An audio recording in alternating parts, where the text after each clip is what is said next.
नमस्कार, शारदास किचनमध्ये आपले स्वागत आहे। अंडा म्हटलं की त्यामध्ये भरपूर प्रमाणामध्ये प्रोटीन आणि व्हिटॅमिन्स ए, व्हिटॅमिन्स डी आपल्या शरीराला मिळते। त्यासाठी आपण अंड्याचे प्रकार बरेच खातो, पण अशा प्रकारे तुम्ही बॉईल अंडा भुर्जी कधी केली आहे का? केली नसेल तर नक्की व्हिडिओ बघा आणि करून बघा रेसिपी। चला तर मग रेसिपीला सुरुवात करूया। त्यासाठी मी 2 पडी तेल घेतलं आहे, 2 मोठ्या आकाराचे कांदे बारीक कापून घेतले आहे, कोथिंबीर बारीक चिरून घेतला आहे आणि 7 बॉईल अंडे घेतले आहे, 6 ते 7 हिरव्या मिरच्या कापून घेतल्या आहे आणि एक मोठ्या आकाराचा टोमॅटो पण बारीक कापून घेतला आहे, जिरं मोहरी, चवीनुसार मीठ आणि हळद। सर्वात आधी आपण अंडे किसून घेऊया। अंडे किसण्यासाठी मी जाड किसणी घेतली आहे।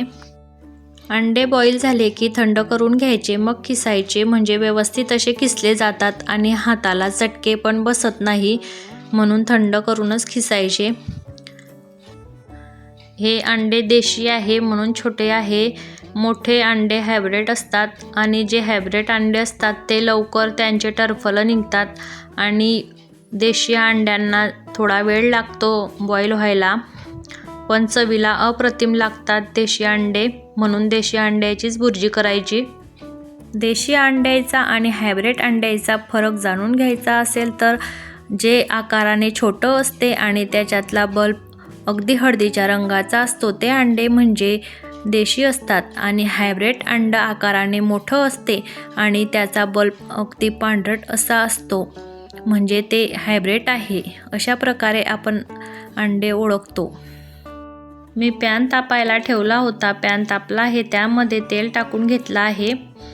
तेल तापलं की जिरं मोहरी टाकून द्यायची, जिरं मोहरी छान अशी तडतडू द्यायची।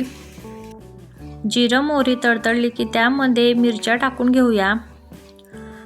मिरच्या आपल्याला फुल गॅसवरच फ्राय करायच्या आहे, म्हणजे मिरच्यांना छान असा कुरकुरीतपणा येतो। तुम्हाला जर मिरच्याऐवजी मिरची पावडर टाकायची असली तर टाकू शकता। बघा, मिरच्या छान अशा फ्राय झालेल्या आहेत, त्यामध्ये आपण कांदा टाकून घेऊया आणि सोनेरी रंग येईपर्यंत कांदा परतून घ्यायचा। ह्या भुर्जीला जास्त साहित्य लागत नाही, कमी साहित्यातच होते। मुलांना जर ह्या बॉईल अंडा भुर्जीचा पराठा करून दिला तर मुलं अगदी आवडीने खातात, याचे पराठे सुद्धा खूप छान होतात। बघा, कांदा छान असा सोनेरी रंगापर्यंत परतून घेतला आहे आपण। आता त्यामध्ये टोमॅटो टाकून घेऊया। टोमॅटो पण छान असं परतून घ्यायचं। टोमॅटो टाकल्यामुळे ह्या भाजीला छान अशी टेस्ट येते, म्हणून टोमॅटो नक्की टाका भुर्जीमध्ये। टोमॅटो पण मऊ होईपर्यंत परतून घ्यायचं आणि कांदा टोमॅटो मध्ये जर आपण मीठ टाकून घेतलं तर ते अगदी लवकर मऊ होते, म्हणून थोडंसं मीठ टाकून घ्यायचं। बघा, अशा प्रकारे आपण छान असं परतून घेतलेलं आहे। ही भुर्जी अगदी बॅचलर सुद्धा करतील इतक्या सोप्या पद्धतीने होते। जर कांदा आणि टोमॅटो कच्चं राहिलं, व्यवस्थित परतलं गेलं नाही तर भुर्जी खाताना दाताखाली कचर कचर लागते, म्हणून व्यवस्थित असं कांदा टोमॅटो मऊ करून घ्यायचं। आपण त्यामध्ये पाव चमचा हळद टाकून घेऊया आणि व्यवस्थित परतून घ्यायचं। बघा, छान असं रंग आलेला आहे हळदीमुळे। आता जे किसलेले अंडे आहे ते घालूया त्यामध्ये। आपण हे अंडे किसून घेतले होते आणि त्यामधलं मी 1-2 चमचा पोहे खायचे किसलेले अंडे काढून ठेवलेले आहे वरून टाकायला, म्हणजे छान दिसतात दिसायला पण मुलांना। बघा, व्यवस्थित असं मिक्स करून घ्यायचं आहे। हे अगदी 1-2 मिनटं आपल्याला परतायचं आहे। अंडे बॉईल केल्यामुळे जास्त वेळ लागत नाही।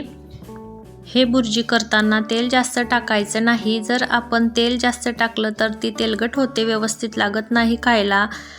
हे अंडे बॉईल केलेले असतात म्हणून जास्त तेल शोषून घेत नाही आणि जे कच्चे अंडे असतात त्यामध्ये भरपूर प्रकारे तेल शोषलं जाते म्हणून कमीच टाकायचं। बघा व्यवस्थित अशी भुर्जी परतून झालेली आहे आणि आपण त्यामध्ये कोथिंबीर टाकून घेऊया। कोथिंबीर भुर्जीमध्ये जास्त टाकायचा म्हणजे चव अप्रतिम लागते। बघा व्यवस्थित असं मिक्स करून घ्यायचं। दिसायला किती सुंदर दिसत आहे बघू शकता। चवीनुसार मीठ टाकून घ्यायचं। मीठ टाकताना बेताने टाकायचं। आपण आधी कांदा टोमॅटो टाकला आहे म्हणून मी जरा कमी मीठ टाकलेलं आहे। बघा छान अशी आपली भुर्जी परतून झालेली आहे। बघू शकता किती छान भुर्जी झालेली आहे आपली। आता आपण गॅस बंद करून घेऊया। बघूनच तोंडाला पाणी सुटेल इतकी छान अशी भुर्जी झालेली आहे, चमचमीत अशी। तुम्ही जर अशाच प्रकारे भुर्जी केली तर एक पोळी खाणारे सुद्धा 2 पोळ्या नक्की खातील, इतकी छान ही भुर्जी होते। बघा आपली बॉईल अंडा भुर्जी तयार आहे खाण्यासाठी। मी त्यावर थोडंसं किसलेलं अंड भुरभुरून टाकलेलं आहे। दिसते आहे की नाही अगदी चमचमीत अशी। तुम्हाला बॉईल अंडा भुर्जीची रेसिपी आवडली असेल तर चॅनलला लाईक करा, शेअर करा आणि सबस्क्राईब केलं नसेल तर सबस्क्राईब करून घ्या, जेणेकरून तुम्हाला नवनवीन रेसिपीचे नोटिफिकेशन मिळेल आणि असेच नवनवीन रेसिपी बघायला मिळतील। भेटूया पुढच्या व्हिडिओमध्ये, तोपर्यंत धन्यवाद।